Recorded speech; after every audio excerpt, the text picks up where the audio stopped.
I really want to create a great environment, because I think if I create that environment, everything else will follow. Like the quality will be there. People will care about what they're doing, what they're putting out. See a busy night as, a victorious night, rather than holy crap, what was that?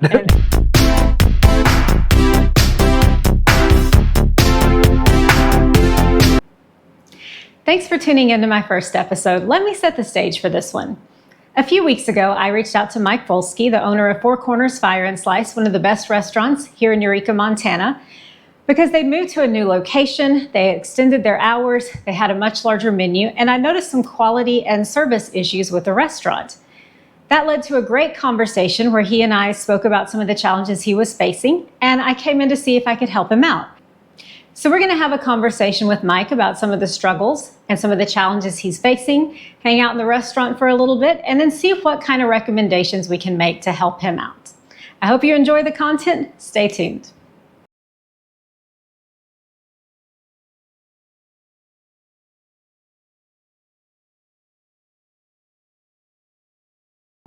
Hey guys, this is Ashley. I'm here with Mike Volsky of Fire and Slice and Four Corners, one of the best restaurants here in Eureka, Montana. And Mike has recently expanded from a pizza, lunch, and dinner menu to a full-service restaurant with breakfast. And we're going to have some conversations and see what we can do to help him along with this process. So, Mike, tell me a little bit about what made you want to start a restaurant and why pizza? Were you passionate about pizza?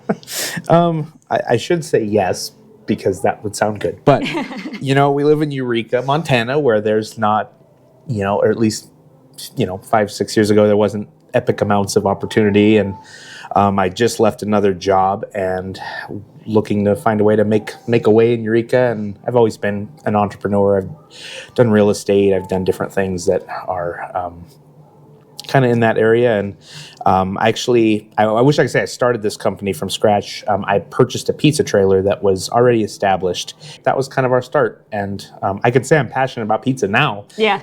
But, that's not really necessarily how it started. But you just kind of lucked into it from the beginning. Yeah, and I grew up working in the restaurant industry. It's kind of, through college, I was coffee shops, beer cart. They called me the beer cart girl, but I've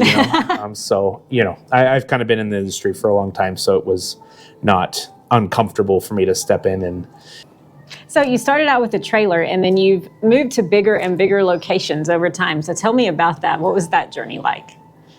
A lot of stress. I swear I wasn't typically looking for.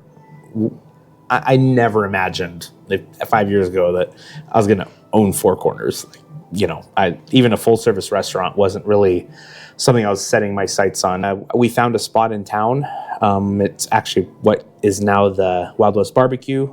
Used to be right in the middle of 93. Yeah. Used to be a movie. Actually, used to be a movie store a long time ago when those were a thing. A movie rental, and then there was a little kitchen on the side of it. So anyway, that place was available, and so we moved in there. I mean, it was really small. It wasn't like really a dine-in. We didn't have any alcohol. It was just kind of trying to feel out the vibes in town to see if there was, people wanted our pizza in town, because the Graves Creek location was really kind of a spot that people went to for the brewery for the pizza, right. But there's a large population of Eureka that they weren't just going to drive by and see that it was there. No, yeah, it was off, 2 miles off the highway. So anyway, we moved in there, and we were pretty popular. We had a lot of people liked our pizza. I can't believe how many people didn't even know we were out there at the brewery. Just like I said, there's a lot of people that didn't go out that direction, and so we kind of started establishing ourselves there. But Yong, Rustin that used to own Yong's, it was a Korean barbecue, which is kind of downtown, that log building where the Breaking Bread bakery is right now. She owned that. She had a beer and wine license, and my vision was obviously pizza and beer, right. Wings, they go together. So when I saw that, that's kind of what attracted me to that location, and that was kind of the nenext big step. This all happened within probably 2 years, so it wasn't over a long period. It was right. Just one thing after another. So yeah, that's where we spent, I don't even know, probably a year and a half. And it was good and bad. It was bad because it was expensive. I'd officially gotten out of, there's a reason people like food trucks and really low overhead. You really do control your hours a little bit more, or a smaller staff. And so we'd grown into kind of a bigger restaurant, but we only had beer and wine, which was okay, but it wasn't quite the same success we were having out at HA with their beer. So we were just kind of at the point where I think we were reaching a point where we were working a lot, having trouble keeping staff. We weren't really making enough money to, live in luxury. So it was just tough. And we, again, started looking to, we're at the point, we're at a crossroads. I remember we're like, okay, we're either going to downsize. We're going to go back to a little, just hole in the wall, like takeout pizza. Yeah, a couple tables, super simple. Or we're going to go big somehow. I don't know what the big was initially, but it was like this one wasn't quite working for us. Route 93 Pizza was going out of business, or they'd gone out of business. And again, COVID, their owners were Canadian, so they were not really able to travel freely back and forth. So they were wanting to sell their liquor license, which was available here. Oh, that's convenient and lucky. Yes, it was kind of, like I said, it felt like it was meant to be. They had a liquor license, they had a gaming license as well, which I didn't know much about at the time. And we moved to this location, which was really successful.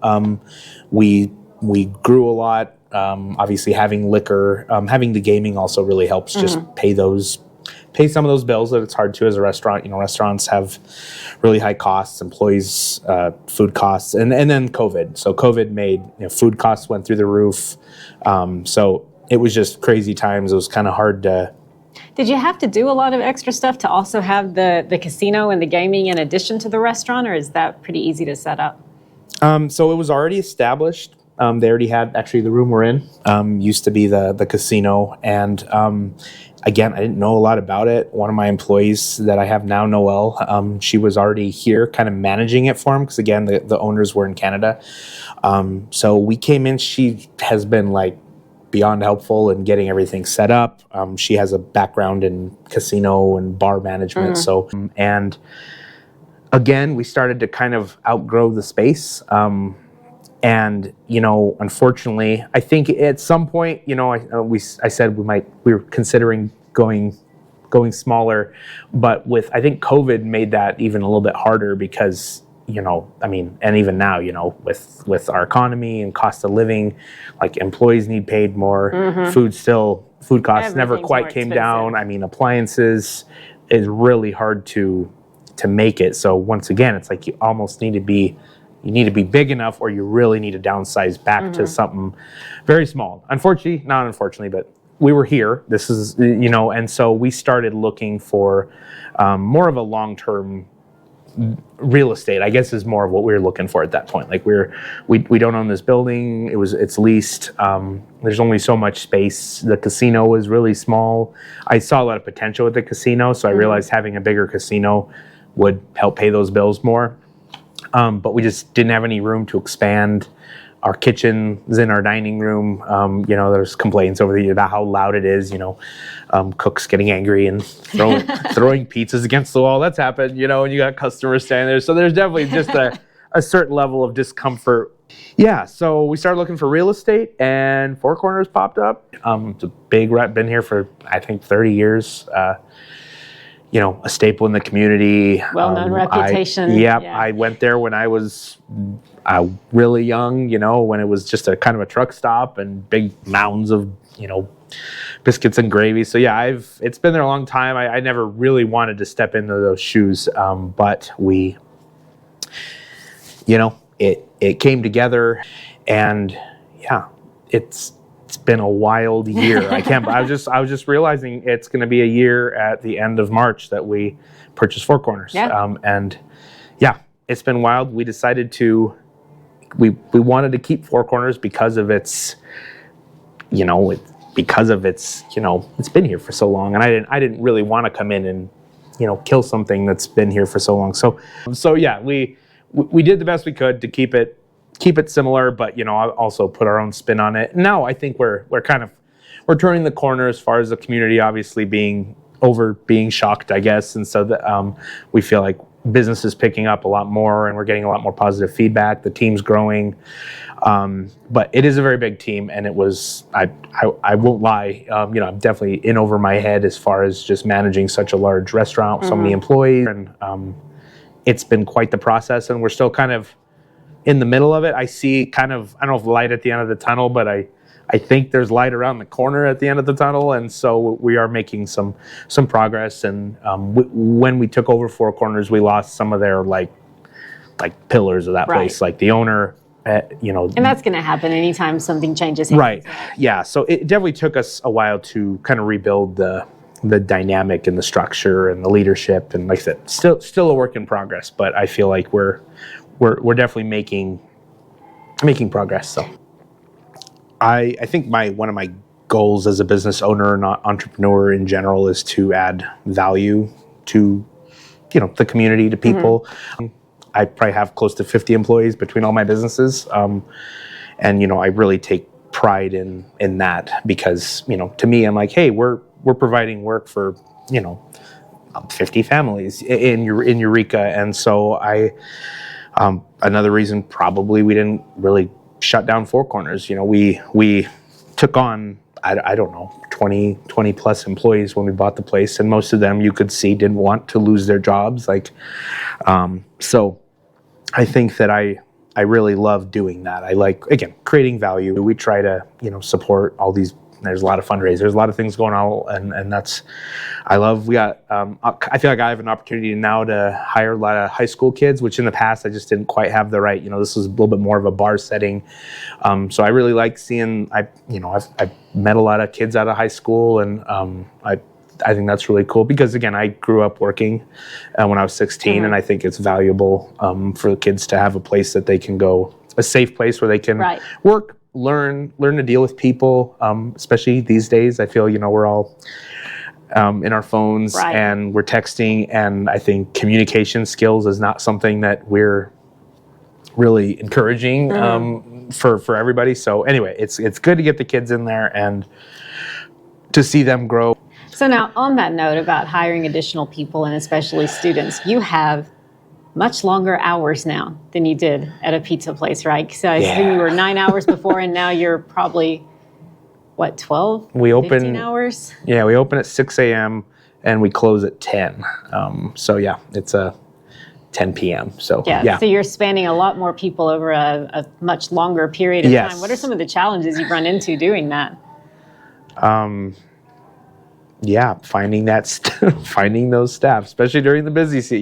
Eureka, everybody's dying when it's busy because there's a lot of restaurants here. So, the employee pool really shrinks in the summertime. So it's tough, I think, and I think that's everywhere. So it's not we're probably not special here, but there's a learning curve. I mean, when you've gone from half a day to a full day, 100%, it's entirely different. 100%. Yeah, it's very different. It's you don't get any rest. But yeah, it's a very long day, whether I'm at the restaurant or not. I think I wake up in a slight panic at 7 a.m. looking at my phone like, oh no, what did I miss? And then at night, you're getting called in for there's always something. I know that the answer is to work on systems and other people that can step up and help me because I can't do it like this forever. Yourself. Yeah, and I've got 3 kids. I have 2 kids and a third on the way in July, midsummer child. That'll be fun with the restaurant. I think my ultimate goal is to, empower my staff to feel like they can make decisions and grow. And I think, again, back to what I enjoy about what I do is I like to add value. I also love to empower people. Every employee I hire, I'm like, man, the sky's the limit. If you want to run this place, great. So speaking of systems, what time do you guys have to start your morning prep for breakfast? It depends. We have a great prep cook right now. His name's John, Chef John, in fact, and he does a lot of prep throughout the day, and it's a team effort. There's, some things are done in the morning. Typically, our cooks, I think, are coming in around 5 5:30, 5:15 a.m. Breakfast is a slow start from 6 a.m. to 8. You usually have some time to do basic You preps. guys open at 6 for breakfast? We open at 6, okay, yeah. I didn't remember that. I don't think I've ever made it before 7 a.m. So. Most people don't, but that was their hours when I got here. It's during the summer, it's just madness. Like, you're just always out of prep. We don't have enough storage to keep even if I hired 10 prep cooks we wouldn't have anywhere to put it. So right. It's really about trying to just maximize your space and try to be very strategic about what you're prepping. That's the other thing that's a little bit overwhelming, is that we run breakfast, lunch, dinner. I mean, it's a lot of different food. I brought the pizza in. That wasn't there when they got there. So I've added another element. And so once you look around, you'll see we've got fridges here, fridges there, shelves here, oven here. It's like, that is. So kind of like in between busy times, you're kind of prepping for the next day already. Right. And again, we have a prep cook. We have a prep space. They come in, a prep cook, John, he comes in the morning. Typically the morning is prep the day before. So when the breakfast crew comes in, most of they're ready to go. They come in, they do some basic prep. They make the gravy every morning. A lot of times they make our ranchero sauce. So there are certain things that we make fresh that morning, but not a lot. A lot of it can be made the day before. Yeah. So with so many seasonal workers and you got people kind of in and out, and the natural state of employment is sometimes people are in for a while and they go somewhere else and they're not around anymore. Right. How would you say that has an impact on your planning day to day? The quality, the training, the things that you have to do to get everybody kind of up to the same speed and operating the same way? Yeah, it's tough. I mean, like, the goal is to have some really solid just pillars, which we haven't been here long enough to have. So I think that's what we're trying to do right now, is we're trying to establish those pillars. Hopefully those people that do want to make, a career, potentially out of being with us. But it's all about teamwork in a restaurant. It's not one person. You can't have one great person and the rest, you really got to support each other and work together, and trying to get everybody to understand that. And restaurant stuff, there's lots of he said, she said. Right. Kitchen, front of house, it's a server. And it's like, no, guys, come on. We all gotta work together. We're all going to be successful if that customer leaves here very happy because they got good food, good service, and they're going to tell their friends, and they're going to come back. And obviously the opposite is also true. So you can't. You're a team, right? You've got to work as a team. And when you don't, that just makes everything a lot more complicated. Right. Yep. Now, speaking of that, how many employees did you go from pizza to all day? How did that increase? Oh, at least doubled. During the summer, it's tripled. With this place, we really were able to, keep 2 servers, 3 cooks. It was really just pretty solid, small team. But yeah, it's, like I said, I think right now we have around probably 40 employees. Yeah, and that's probably the biggest job, is managing everybody and trying to get everyone to get along. And that's probably been my biggest struggle. Just, a lot of people, lot going on, a lot of crisis. So how do you plan to make sure that you have enough people there, both the cook and the wait staff? Do you have metrics around the busiest times of day or your busiest days of the week? How do you know how to make sure the right people are there? Yeah, I mean, you do the basics. You know that Fridays and Saturdays are busier than the rest of the week. You know that dinner usually starts, but it's kind of a joke in the restaurant industry of you never know what's going to happen. Yeah. And there are days that we are staffed to the and nobody shows up, and I'm like, what the heck? And then we'll have some random day where it's a Tuesday, it's 4:00, and you get everyone shows up. And weather has an impact. January was rough. We were negative 30, 40. And the pizza dough wouldn't rise. The pizza dough wouldn't rise. I mean, my kitchen was around 40 some degrees. We had frozen pipes. One of my furnaces froze up. So when you've got everybody in, you've got your cooks, you've got your prep cook, you've got your wait staff.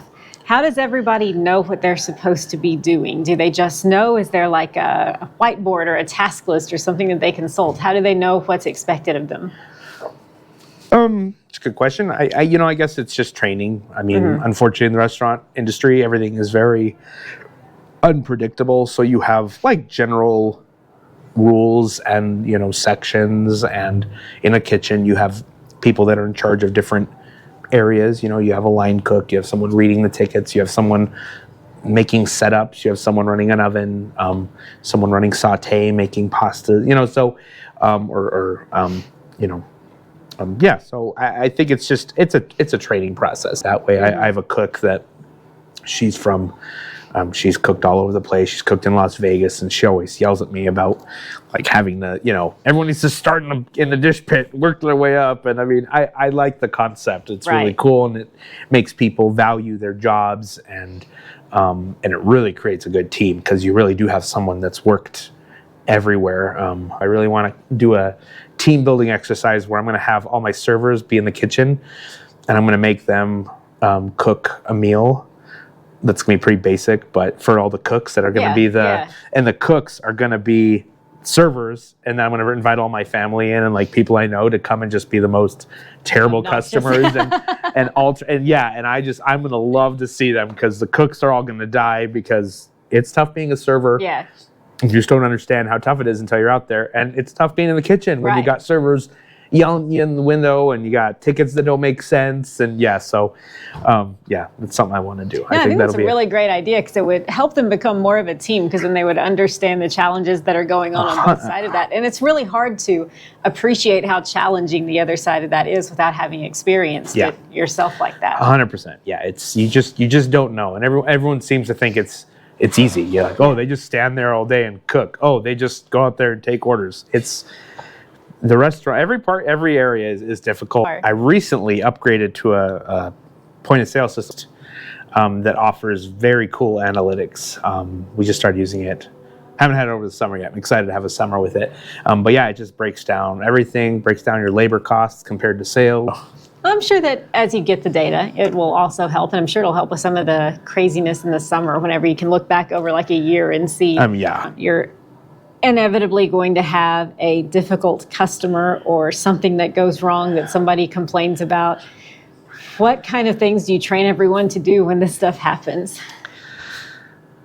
That's a tough one. I think it's tougher these days than it used to be, because it used to be, first of all, people used to be a little nicer, I think.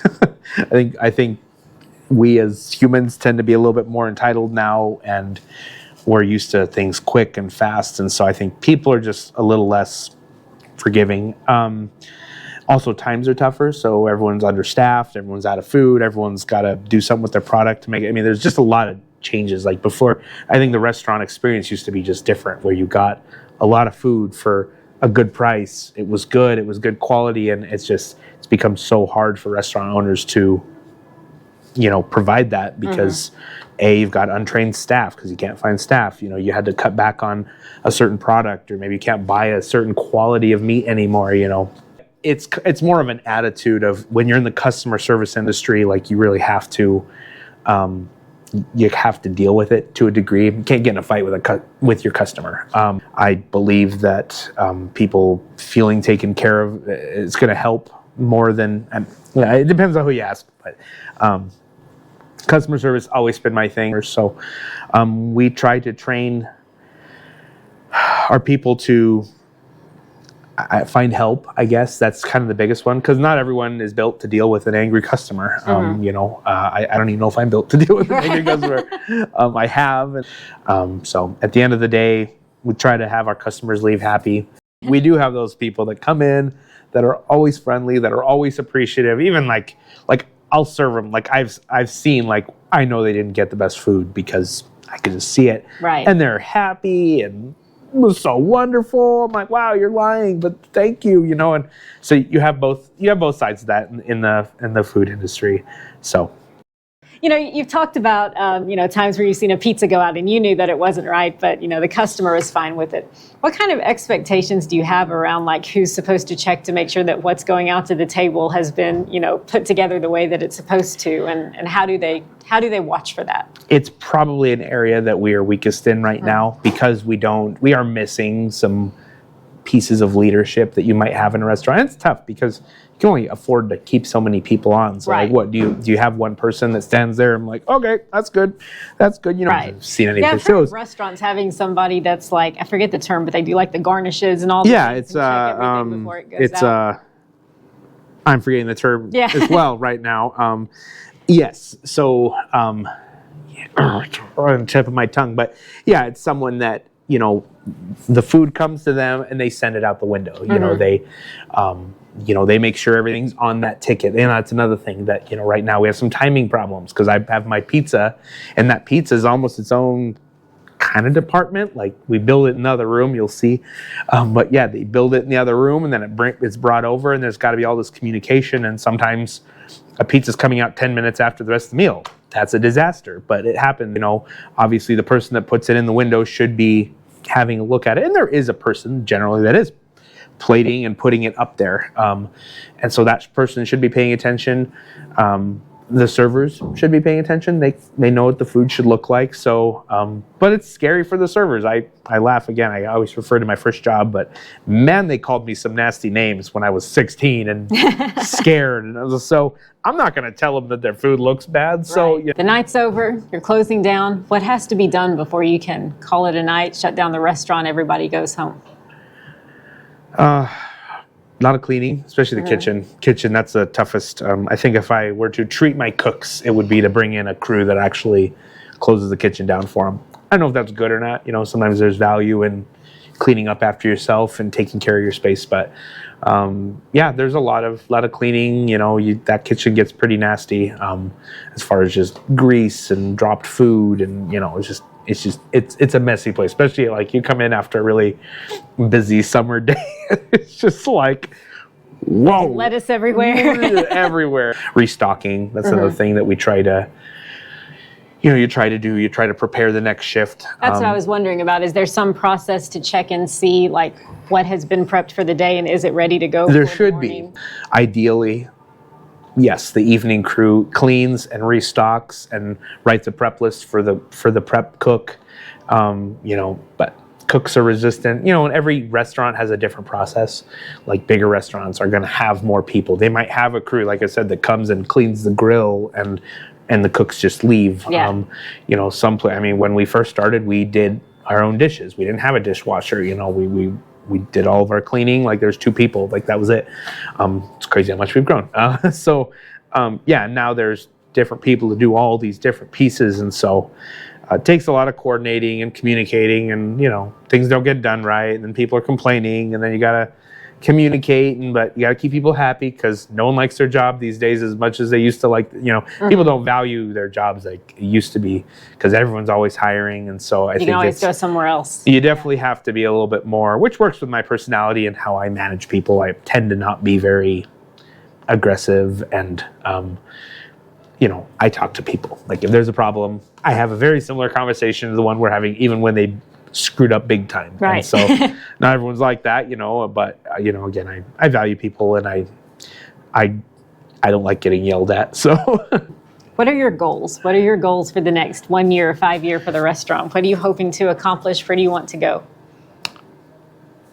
Goals. Obviously to solve all the problems that we have talked about over this the last hour. You know, I really, you know, my wife and I have talked about what our goals are personally with the restaurant. Like, do we want to be in there? So, I think our goals are really to develop just a rock star team.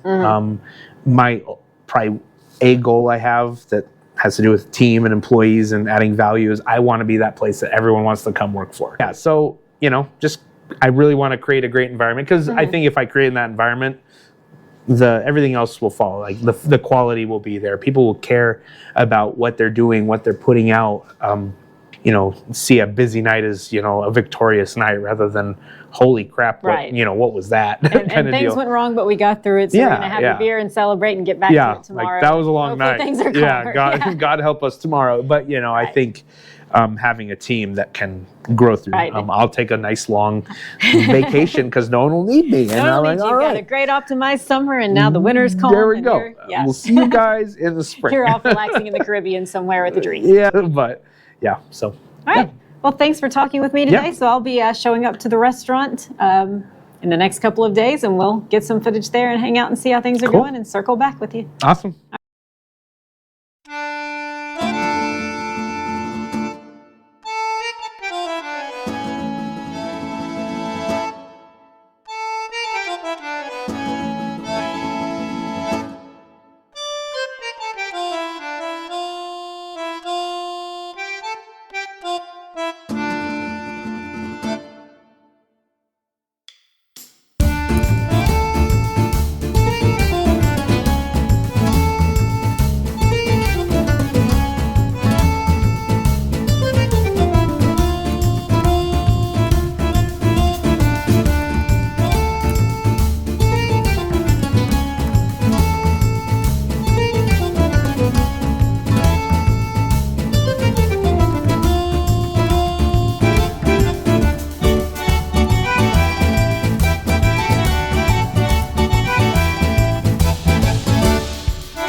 Before the remodel, I did have a recommendation for reassignment of tasks in the kitchen. We'll talk through that, and then we can see how that might apply going forward in the remodel. There's one thing that you and I both agreed on, but we were trying to solve it two different ways. That's kind of interesting. But when I was observing it, I noticed that your busiest station was your pizza, your grill, and your fryer.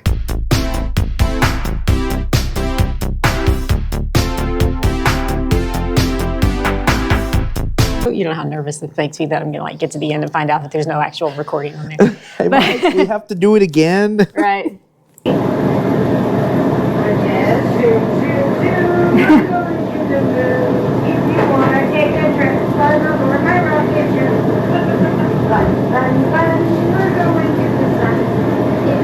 Yeah, it's an area that we're always trying to work on. Expediter. That's the word. That's the word. Yeah, that's the expediter. word. Right there.